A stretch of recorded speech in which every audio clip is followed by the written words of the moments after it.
મોટા આકડિયા ગામે તળાવ ઊંડું કરવાની કામગીરી અટકાતા રોષ ફાટી નીકળ્યો છે। કામગીરી દરમિયાન મારામારી અને પોલીસ ફરિયાદનો મામલો છે તે પણ સામે આવ્યો। જે અસામાજિક તત્વો દ્વારા કામને રોકવામાં આવ્યું છે એની સામે કડક કાર્યવાહી કરવામાં આવે અને કાયદેસરનો ગુનો નોંધવામાં આવે। એસપી શ્રી અને કલેક્ટર શ્રી બંનેને રજૂઆત કરીને આ વાતને રજૂ કરવામાં આવી છે। ત્યારે જો આ પ્રશ્ન અહીંયા સોલ્વ નહીં થાય તો આને સમગ્ર ગુજરાતમાં ગાંધીનગર સુધી પહોંચે એ પ્રકારની લડત કરવામાં આવશે। આ તળાવને ઊંડું કરવા માટે સરકારે 1 કરોડ અને 13 લાખ જેટલી રકમ ફાળવેલી છે। આ બહારના 2 લોખા તત્વો નરેશભાઈ વાળા ચિત્તલના અને એમણે સ્થાનિક 2-4 વ્યક્તિઓને ઉશ્કેરી અને આ તળાવને ઊંડું કરતા રોકવામાં આવ્યા છે। અમારે એક જ અવાજ છે કે ભાઈ આ તળાવ શાંતિથી ઊંડું થાય, તમામ લોકો શાંતિથી સાથે રહે।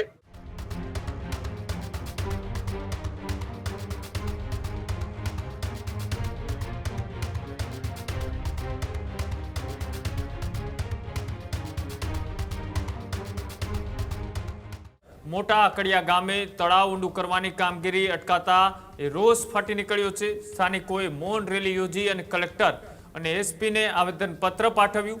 રૂપિયા 1.13 કરોડના ખર્ચે તળાવ ઊંડું કરવાની કામગીરી ચાલી રહી હતી। કામગીરી દરમિયાન મારામારી અને પોલીસ ફરિયાદનો મામલો છે તે પણ સામે આવ્યો।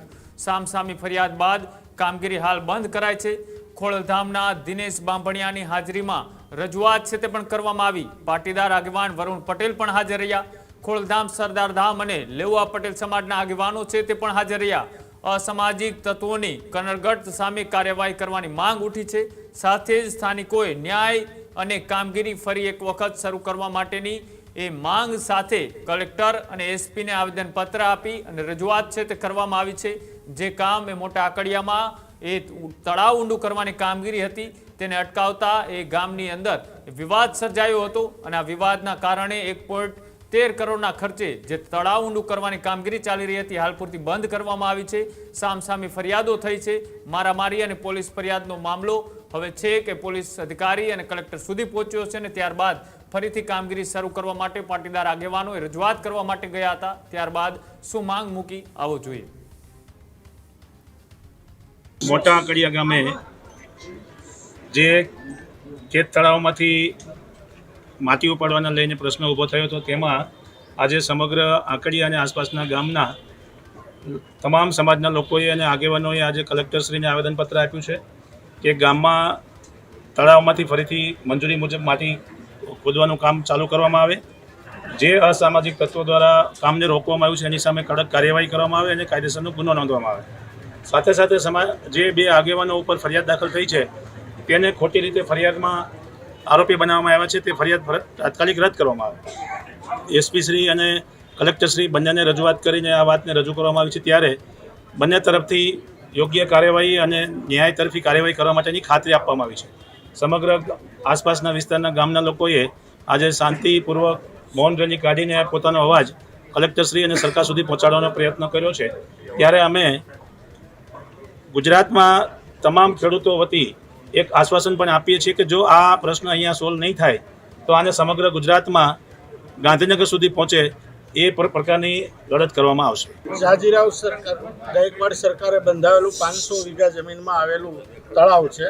આ તળાવને ઊંડું કરવા માટે સરકારે 1 કરોડ અને 13 લાખ જેટલી રકમ ફાળવેલી છે।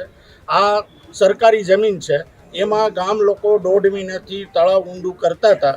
આ બહારના 2 લોખા તત્વો નરેશભાઈ વાળા ચિત્તલના અને એમણે સ્થાનિક 2-4 વ્યક્તિઓને ઉશ્કેરી અને આ તળાવને ઊંડું કરતા રોકવામાં આવ્યા છે। ફરી વખત કાર્યપાલક ઇજનેરને મંજૂરી આપી તો બીજે દિવસે એ લોકો ટોળું લઈ અને ગાળો બોલી અને આ કામને રોક્યું છે। અમારે એક જ અવાજ છે કે ભાઈ આ તળાવ શાંતિથી ઊંડું થાય, તમામ લોકો શાંતિથી સાથે રહે અને આ ગામના તળાવનો લાભ આજુબાજુના 10 ગામને મળે તેમ છે। સાથે પ્રવાસન સ્થળ તરીકે પણ વિકાસ થાય એમ છે અને સૌની યોજનામાં ભરાય એવી અમારી ગવર્મેન્ટને મંજૂરી છે। મંજૂરી છે માટી ઉપાડવાની? હા, માટી ઉપાડવાની સરકારની મંજૂરી છે, સરકારી હુકમ પણ છે અને ટોટલ જમીન સરકારી છે। ત્યારે જ ન્યૂઝરૂમ ગુજરાતની યુટ્યુબ ચેનલને સબસ્ક્રાઇબ કરો અને ઇન્સ્ટાગ્રામ અને ફેસબુક પર ફોલો કરો। અપડેટ રહો, સત્યની સાથે રહો।